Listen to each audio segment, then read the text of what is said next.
Nagsampa ng reklamong libel at cyber libel si dating Senador Antonio Trillanes IV laban kay dating presidential spokesperson Harry Roque at iba pang personalidad sa Quezon City Prosecutor's Office.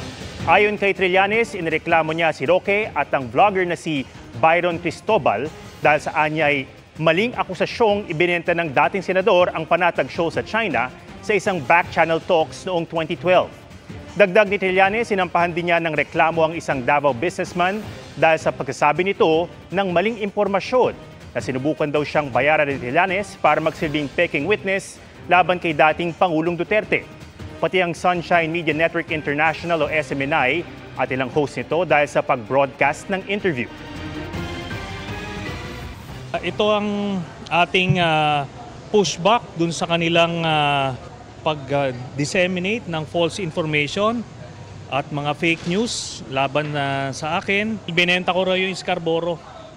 No? Paulit-ulit ito sinasabi kahit na ilang paliwanag na ang ginawa ko. Kaya ngayon, kakasuhan ko na sila.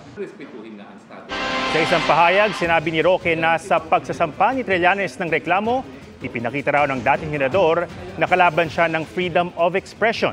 Samantala, hinihintay pa raw ng SMNI at ni Cristobal ang kopya ng reklamo bago sila magbigay ng reaksyon.